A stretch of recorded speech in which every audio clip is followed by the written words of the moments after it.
So I thought I'd just take you through my sketchbook and talk you through some of the ideas I was having as I was just gathering some visual information. So in the beginning I came from a place of seeing kind of the whole picture. So this first page was really just about the general environment and what I was surrounded by. I was also just familiarising myself with the mixture of materials, and I began this one actually without using the gel plate. So this is just drawing and paint. And I was just trying to capture a sense of place rather than any given lines or shapes, so that came naturally to my visual description as I worked away. So what happened on the next page was a kind of opposite reaction to the big picture. So I found myself drawn to consider the patterns on a monstera plant, which is just tucked away in the corner of my field of vision. And the interlocking shapes on the surface of the thick stem I soon realised were in keeping with those kind of randomised leafy shapes that seem to crop up in my work on a regular basis. The contrast between the skinny aerial roots and the chunky stems, yeah, I was quite enjoying that, and they created a pleasing contrast in the thicknesses of the line.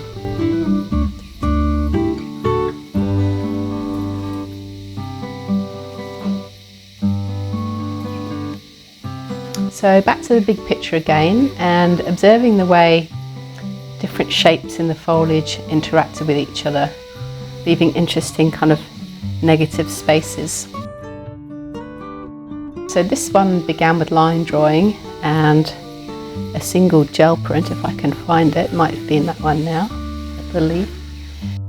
And that just kind of almost disappeared by the time I was ready to move on. I just kept building the layers over the top.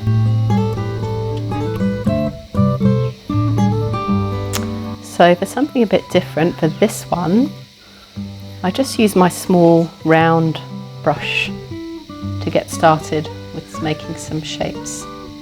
And I played around with some overprinting of the leaves, but the paint was a bit thin to achieve the level of contrast I was hoping for. But I do like the contrast of the black and line work on the white page.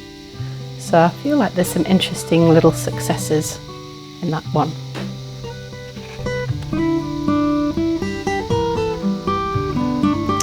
So that idea of the positive and negative began to kind of take over from the line work on this page. So I love the energy and the randomness of some of the line work.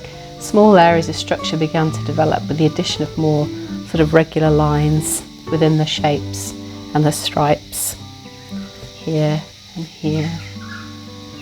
So this was really kind of, yeah, it just went into the realms of playing with the light and the dark. But I'm really enjoying some of these pencil lines. Have a very, very organic feel about them, which is lovely.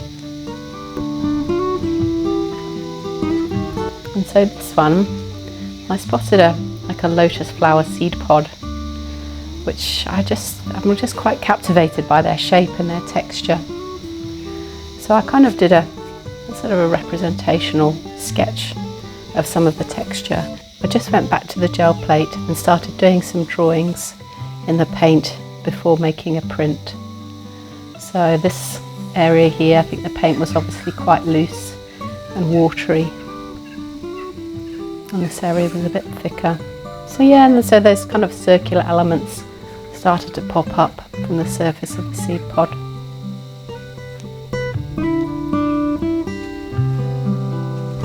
So on this page I kind of went back to looking at some of the shapes I could see in the undergrowth, but I still kind of haven't quite left behind the lotus seed pod. So this became a fusion of both those things.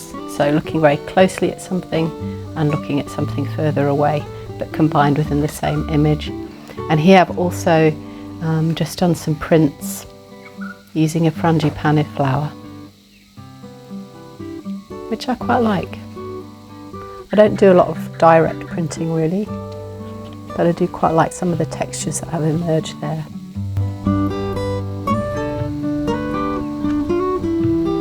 So this page, I was started to think a bit more about pattern and repeated lines and shapes that I could see.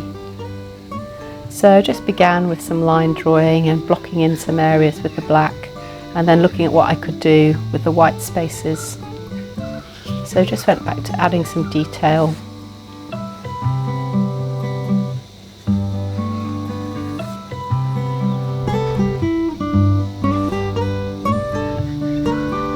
So enjoying the leaf prints from the gel plate was kind of a bit of a catalyst for this page, though the shapes of the frangipani petals felt like they had a bit more to say, so they've kind of featured quite heavily in this sketch as well.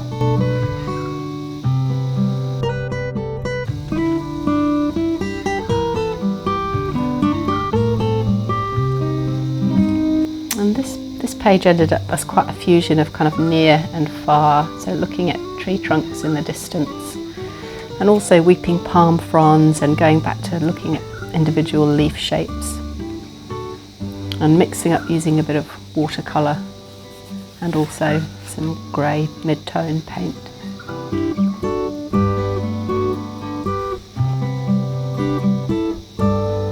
So this page started with printing, though not from the gel plate. So I was just using a piece of wax paper as a palette.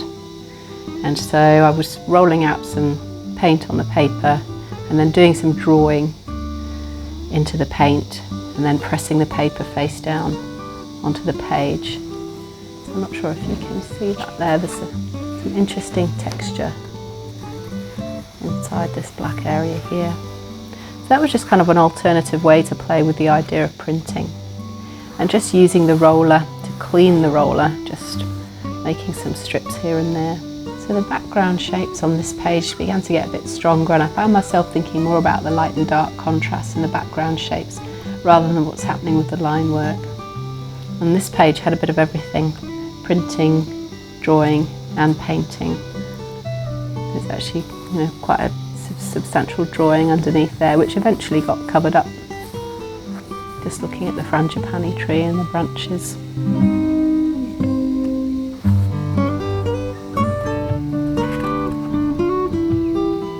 And this sketch is a bit different, but I suddenly felt like I wanted to just kind of oversimplify what I was looking at. So this is just a tonal sketch and a breakdown of some of the shapes that I could see in the immediate environment.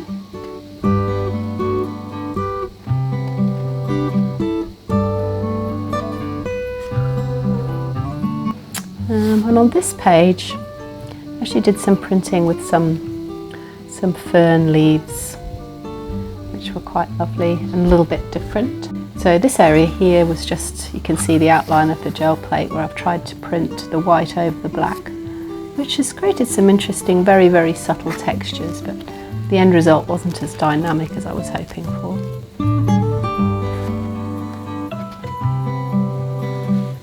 And then back to another sketch, just looking at capturing lines from the environment and just blocking in the shapes in tones, just to see what was there.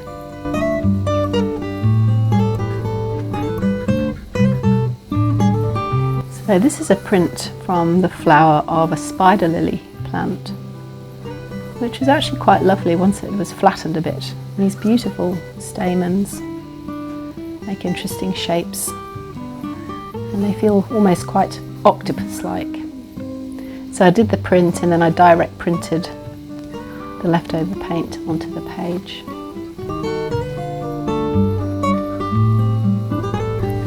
Now this one was interesting. I found some really kind of strong and spindly grass stems which I laid down under the paper. So I put the grass stems under the paper and then just rolled across the top, thinking I would end up with some really nice, quite crisp lines, but actually that didn't happen at all. But what has happened is this kind of vague horizontal pattern that has emerged, and depending on how much paint was on different parts of the roller, that's created these really dark areas which I actually really love. And these lines I've just created by running the edge of the roller along the page.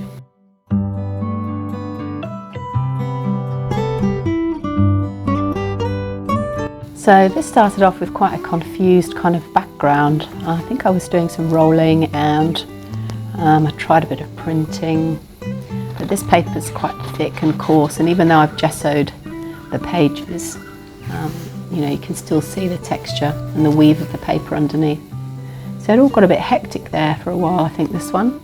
So I just went back to looking at some plant stems and leaves and just overlaid some of those just to kind of try and bring the pages together. But I do like the contrast of the solid shapes and the line, these interesting lines. I think that's perhaps what got me started on these drawings too.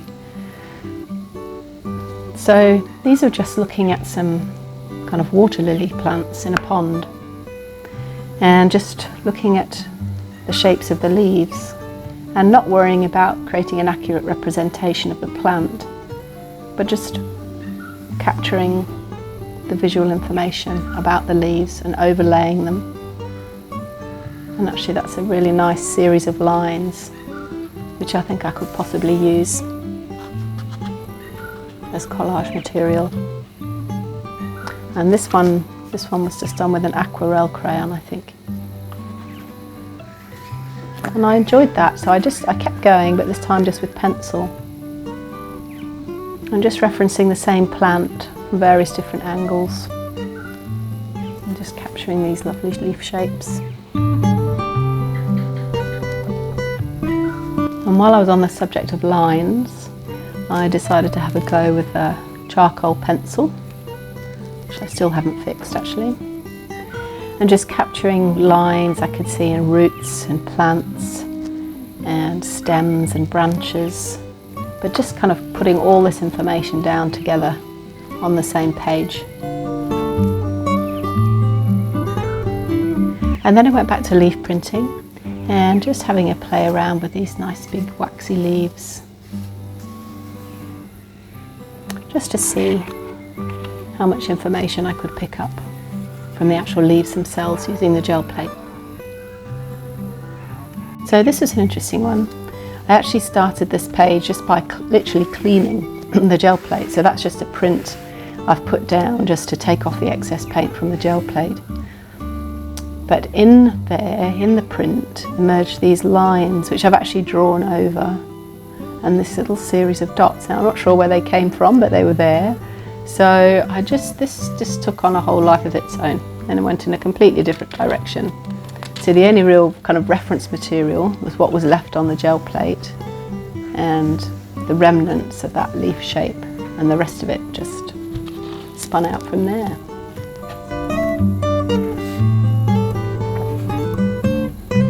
So this page was interesting. I started off with looking at some lines on the edges of leaves and doing a bit of drawing, a bit of sort of more detailed line work.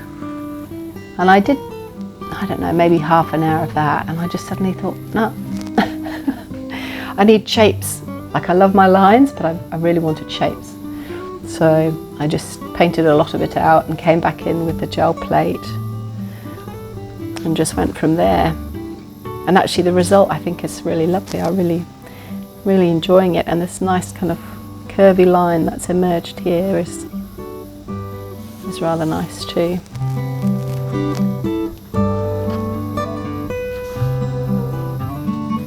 So this one started in a similar way. So this was just prints from the gel plate.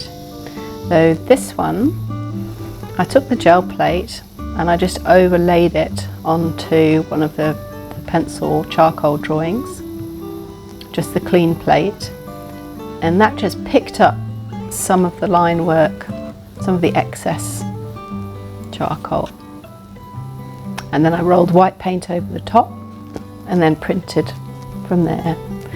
And actually that's created some really nice results. I'm keen to explore that idea a little bit further. You know, this idea of transferring marks just using the gel plate and a small quantity of paint.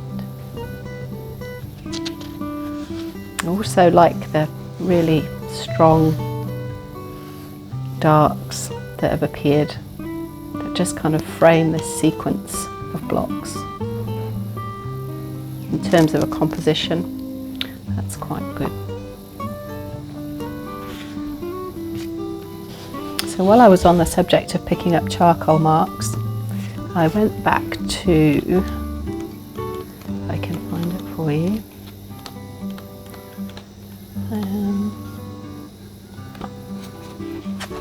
so I went back to this one and just put the gel plate on, lifted some of the charcoal and then added paint. And actually some of that's transferred beautifully. So that's definitely something to explore a bit further. So that's as far as I've got with this sketchbook for now. But I've really enjoyed working quickly and loosely with the only thought really in my mind just to gather visual information. You know, not worry about creating anything finished, just letting things happen, going with the flow and just seeing what emerges.